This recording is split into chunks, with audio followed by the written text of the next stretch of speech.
Good morning, everyone. My name is Tony. Today's subject, we're going to talk a little bit about compound sentences. And the most important thing about compound sentences is that it joins two simple sentences together. And do we remember what a simple sentence is made up of? Can anyone tell me what the two things you need in a simple sentence? Verb. Verb, very good, it's one. Subject. And a subject. And object. And an object is good too, yes. Aman, would you like to sit over here so you can see the board? Oh, okay. But yeah, okay. So, when you have a simple sentence, when you have two simple sentences, you will combine them, and you'll use what's called a coordinating conjunction. And for an example, we're going to use and, but, and so. And they have different uses, which I'll go over. But really, compound sentences, all you do is after the first simple sentence, you put a comma, one of these three coordinating conjunctions, and then the rest of your sentence for the second sentence. And that's all there is to it. So, for instance, in this compound sentence, for the first part, can someone tell me what the subject is? I'll read it out loud. It says, Tom sits on a chair. So Tom is the subject. Sits is the verb. Okay. And the second part, he is the subject. Good. And reads is the verb. So now you know you have two simple sentences and that this is, in fact, a compound sentence. So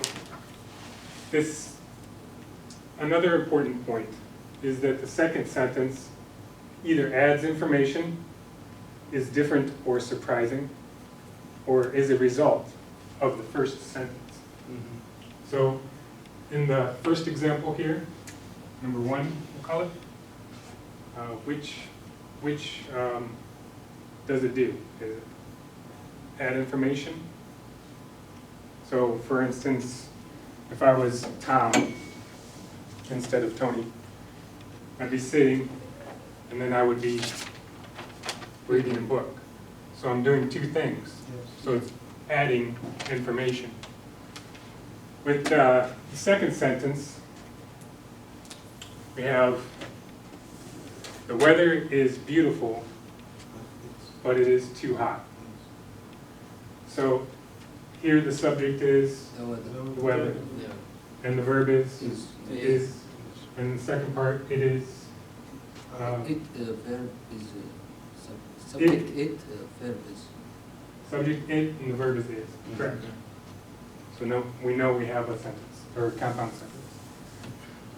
The reason we use but in this sentence is because, can anyone tell me why?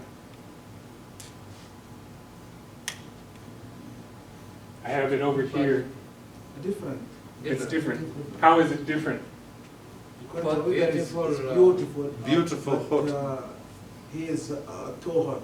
So this is a positive in the first part of the sentence. It's beautiful.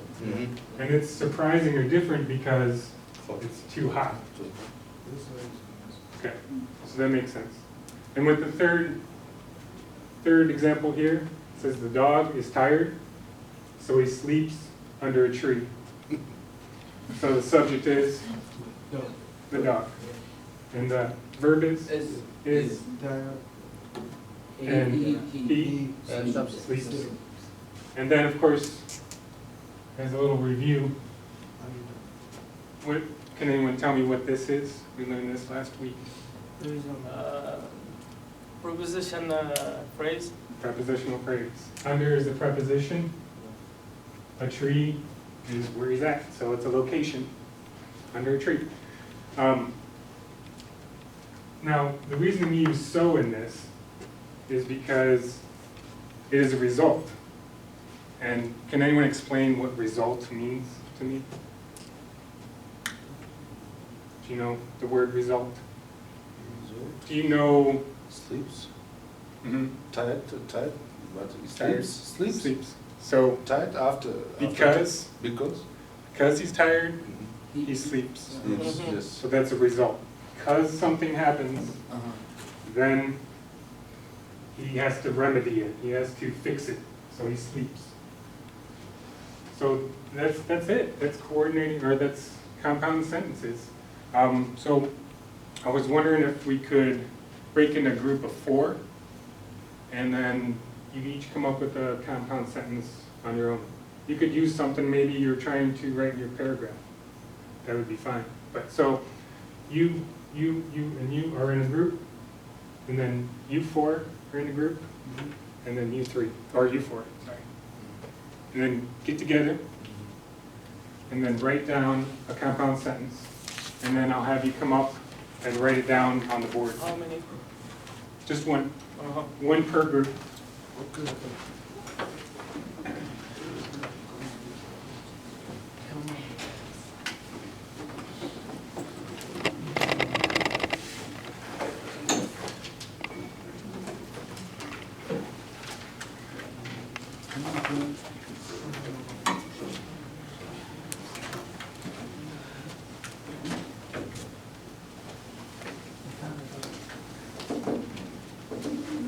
Anyone needs a hint or help, just ask.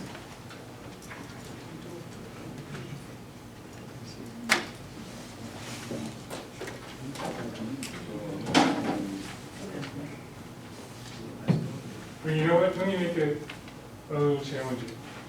You guys, this group has to use so in the sentence. You guys have to use but, and you guys have to use and. Okay?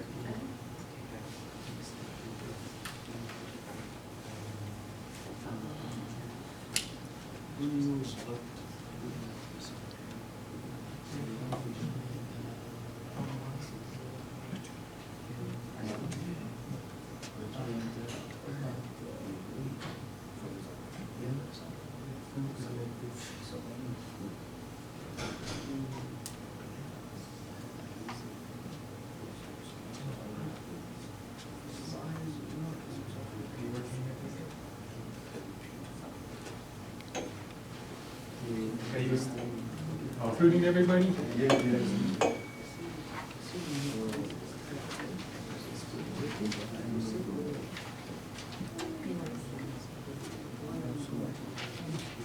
So what's the game plan? What's the plan? What sentence are you coming up with? What's the first simple sentence you're going to start with? Subject. What's your subject? A name? And then what's it doing?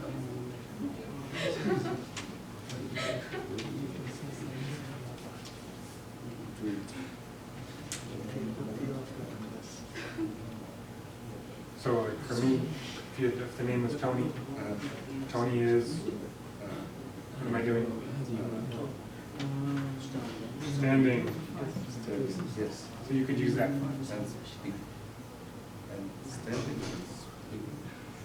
You could say Tony is standing, but then you have to, for the second part, and you have to have a full sentence for the second part. So Tony is standing, and then you can say, and he, because you need a subject, is doing something else. He is talking, exactly. That's good. You can use that sentence.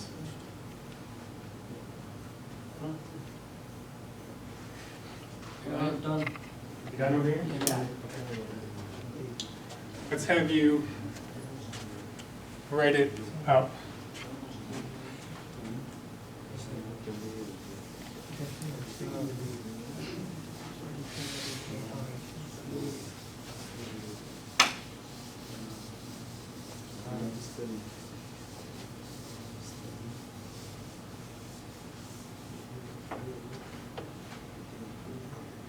One of you, whoever wants to write it.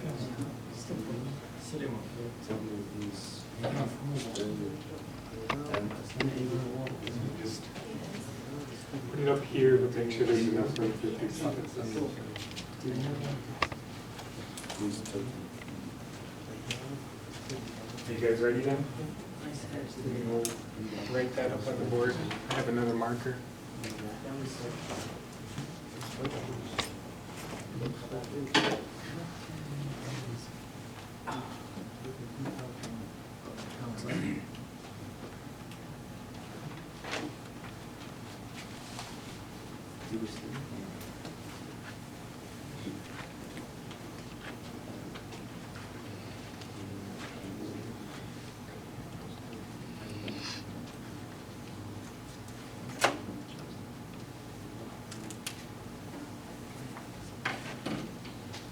Good job.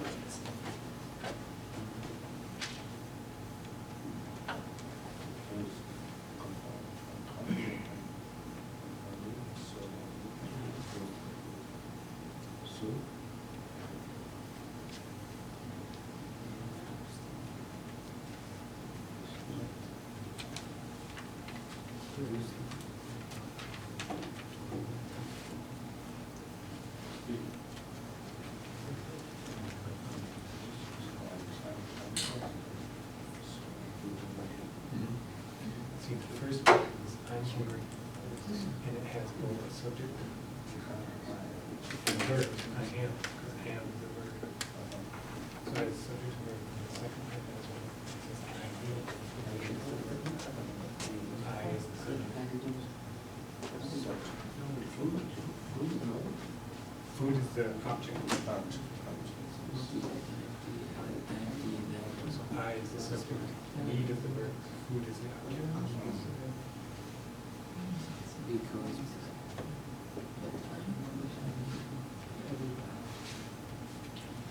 Guys, get close.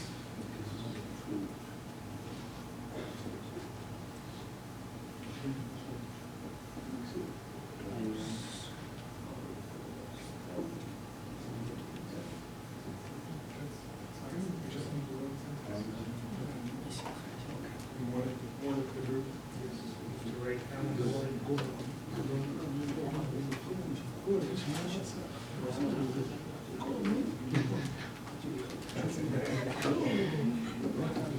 Spell it real correct. It's a good deal.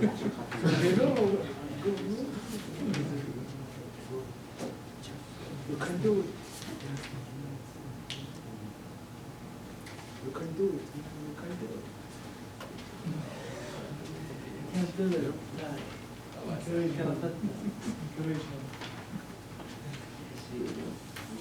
We see you, Professor.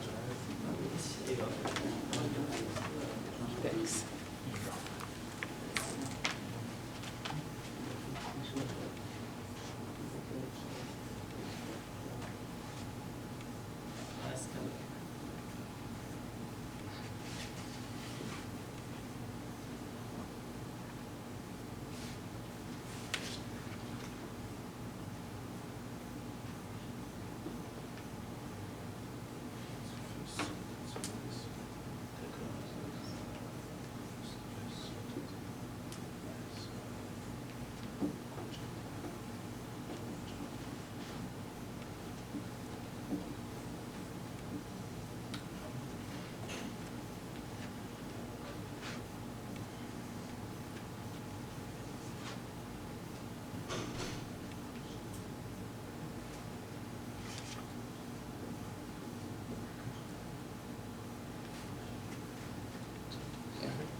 All right.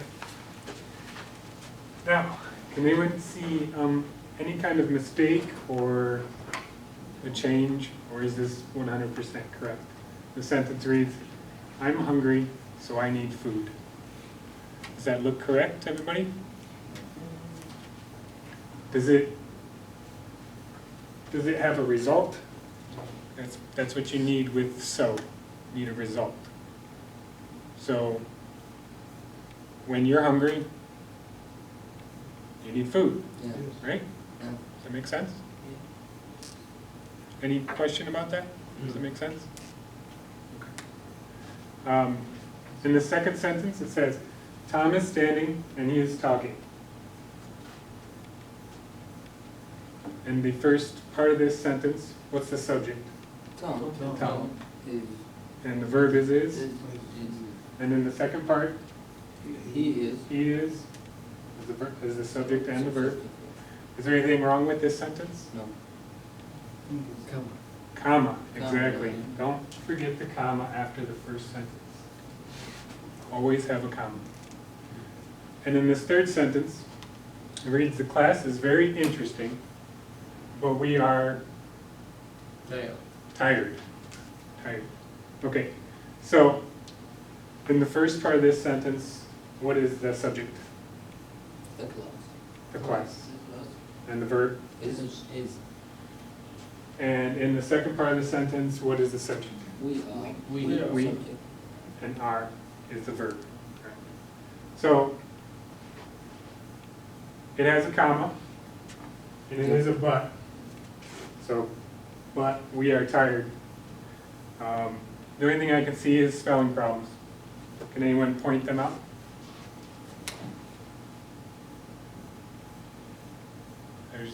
I believe there's two words. I could be wrong about one, but I'm pretty sure one of them is wrong. Maybe spelling about tired. What's that? Spell tired. Tired? Yeah. And interesting. Interesting. Yeah. Yeah. So with interesting, does anyone know how to spell it? Can anyone spell interesting? No. E. I believe it's missing an E. That's right. Interesting. And tired is spelled T-I-R-E-D. There you go. So are there any questions on compound sentences? No. Does anyone have any concern about that? No. It looks like you guys have a pretty good grasp on it. Okay, Okay, thanks. thank you.